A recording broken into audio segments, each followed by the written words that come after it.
Bismillahirrahmanirrahim. Assalamualaikum warahmatullahi wabarakatuh. Salam sejahtera dan salam sehat buat kita semua. Kali ini saya hadir untuk mengundang sahabat-sahabat Asosiasi Disleksia Indonesia, sahabat-sahabat ADI, serta sahabat-sahabat NBP Center semua untuk mengikuti agenda kami di bulan Januari ini. Nah, event kali ini berjudul Tetralogy of Hyperactive, ya. Dan tentu saja karena judulnya tetralogi artinya ada 4 pertemuan. Izinkan saya menginformasikan dulu ya terkait jadwalnya ya. Jadi Tetralogy of Hyperactive ini akan berlangsung setiap hari Minggu. Diawali dengan minggu yang terdekat adalah tanggal 10 Januari ya. Selalu bermula pukul 9, kurang lebih selama 4 jam. Ya, Minggu 10 Januari topiknya adalah Hyperactive, is it always a problem? Kemudian Diagnostic Approach of Hyperactivity Case in Children. Di minggu yang kedua, yaitu tanggal 17 Januari, kita akan membahas topik Is Dyslexia Always Hyperactive? Dan juga Executive Function Role in Hyperactivity. Minggu yang ketiga, tanggal 24 Januari, kita akan bahas topik Defining Hyperactivity in ADHD and ADHD Across Lifespan. Kemudian topik berikutnya adalah Differentiating Hyperactivity in Autism, in Gifted, and in in Language Development. Kemudian di minggu terakhir, 31 Januari, kita akan bahas tentang Comprehensive Treatment of ADHD, how to deal with sensory processing problem in hyperactive children, dan school setting for ADHD cases.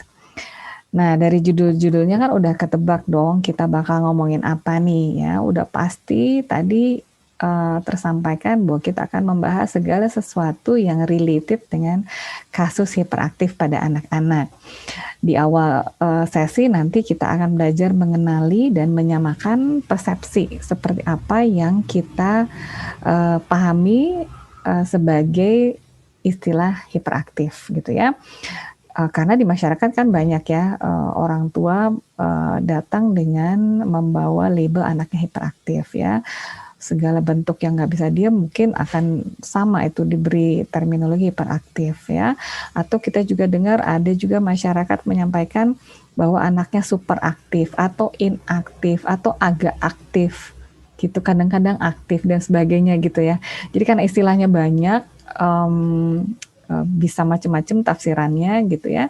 Nanti kita akan belajar menyamakan persepsi dulu nih, mana sih hiperaktif yang memang perlu kita kelola dengan seksama, mana yang memang mengganggu fungsi sosial, mana yang sebetulnya bukan sesuatu yang menjadi masalah. Jadi jangan sampai nanti kasus yang memang mengganggu fungsi sosial itu kita nggak aware, kita nggak apa-apain malah gitu ya. Atau sebaliknya, kasus yang sebetulnya nggak perlu dikhawatirkan, kita perlakukan menjadi sesuatu yang berlebihan, misalnya seperti itu ya. Oleh karena itu tentu untuk bisa kita menyamakan persepsi, bisa kita jadi satu pandangan ya, kita perlu menguasai dulu ilmunya, kita harus perbanyak dulu referensinya, harus belajar lebih banyak lagi sebetulnya kondisi atau keadaan-keadaan apa saja sih, kasus-kasus apa saja sih yang bisa jadi memang tampilan klinisnya adalah anak-anak yang nggak bisa diam ini atau hiperaktif tadi gitu ya. Oleh karena itu nanti juga kita akan belajar lagi, memperbaiki lagi, meningkatkan lagi keterampilan kita supaya lebih terstruktur, lebih terampil lagi menggali data perkembangan dan juga bagaimana kita mengobservasi atau mengamati perilaku yang ada di hadapan kita itu gitu ya. Supaya tidak ada yang luput dari perhatian kita, luput dari pengamatan kita, sehingga nanti tidak salah duga, apalagi salah menyimpulkan.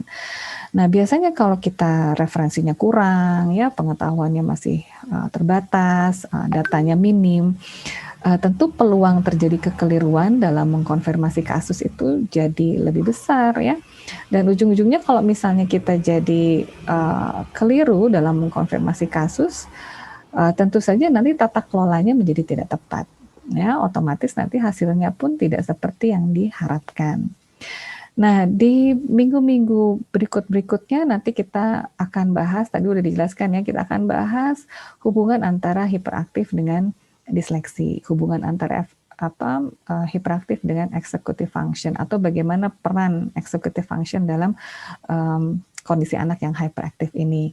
Bahkan lebih jauh lagi nanti akan dibahas juga yang seperti hiperaktif yang seperti apa sih yang masuk ke dalam kriteria ADHD, hiperaktif yang seperti apa yang masuk ke dalam kriteria autism gitu ya. Kemudian nanti kita akan bahas tadi yang disampaikan ya dalam timeline judul. Kita akan bahas bagaimana natural history atau perkembangan klinis kasus ADHD sepanjang usia. Bagaimana sih ADHD kalau di prasekolah, bagaimana kalau dia di usia sekolah atau di usia remaja, bahkan nanti di usia dewasa. Kira-kira fungsi maladaptif apa nih yang bisa kita lihat dalam kehidupan sehari-hari. Dan tentu kita akan belajar bagaimana tata kelolanya, bagaimana supportnya yang bisa kita lakukan untuk kondisi-kondisi tersebut gitu ya. Nah, kita juga akan bahas bagaimana hubungan antara hiperaktif dengan gangguan bahasa. Ya, bagaimana hubungan hiperaktif dengan gangguan bahasa, hubungan hiperaktif dengan kasus-kasus yang anak-anak mempunyai potensi kecerdasan yang jauh di atas rata-rata ya, anak-anak yang very superior, anak-anak yang gifted ya. Karena itu ya seru tuh ceritanya, hubungannya seperti apa nanti kita akan bahas. Nah, kita juga akan bahas bagaimana problem sensory processing, ya, proses sensoris pada kasus-kasus hiperaktif ini, gitu ya. Ini juga suatu isu yang cukup marak ya, yang ada di masyarakat ya. Nanti kita akan bahas di sesi terakhir. Dan the last but not least, nanti kita akan diskusikan sebetulnya setting-setting sekolah seperti apa sih yang pas untuk masing-masing kasus hiperaktif tersebut, gitu. Itu di sesi terakhir. Seru banget ya pembahasannya. Oleh karena itu, cepetan daftar ya. Ambil kalender tuh langsung lingkarin setiap hari Minggu, ingat-ingat setiap hari Minggu mulainya pukul 9 ya. Oh ya, untuk yang belum pernah gabung sebelumnya di webinar-webinar kami itu harus siap fisik dan mental ya, dan juga siapkan cemilan.